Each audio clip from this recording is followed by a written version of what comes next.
Salut les polyglottes. Aujourd'hui on m'a demandé comment on pouvait arrêter de traduire littéralement dans une langue étrangère. Ce n'est pas une bonne idée de traduire, donc de prendre sa langue maternelle et de vouloir mettre la phrase dans l'autre langue exactement de la même manière.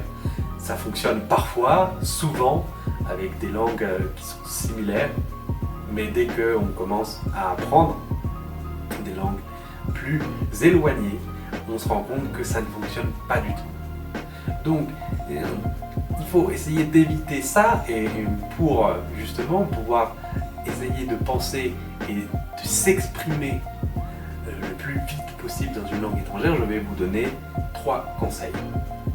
Le premier conseil, pour moi, c'est le plus important. Si vous voulez apprendre à parler une langue étrangère plus vite et éviter de traduire par rapport au français, vous devez apprendre des phrases.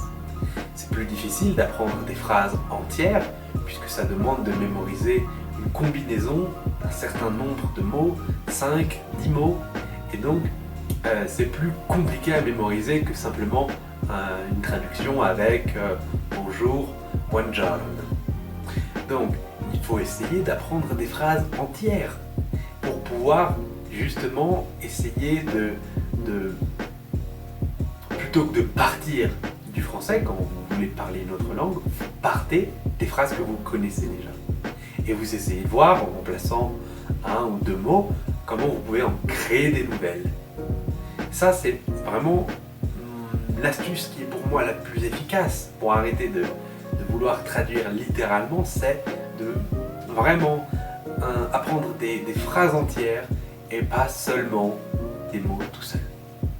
Le deuxième élément, c'est de s'immerger le plus possible. Donc j'en ai déjà parlé, mais en vous immergeant, donc en écoutant tous les jours la langue, en lisant tous les jours la langue que vous voulez apprendre, même quand vous êtes débutant, même si c'est des émissions très simples, même si c'est des livres pour enfants, si c'est des BD, vous pouvez lire des choses simples et vous exposer à la langue.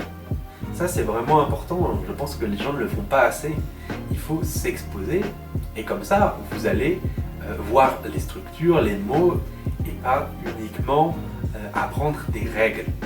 Parce que les règles c'est évidemment indispensable, mais c'est pas ce qui va vous aider pour la fluidité, pour la confiance.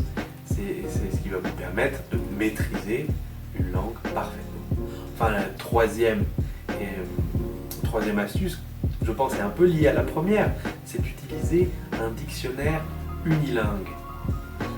Utiliser un dictionnaire unilingue, ça permet de pouvoir apprendre un nouveau mot et apprendre à décrire ce nouveau mot dans la langue. C'est vraiment utile parce que vous apprenez donc une explication à comment le mot est écrit, ce qui permet de lier le vocabulaire ensemble et parfois même d'apprendre plusieurs mots, pas un seul mot.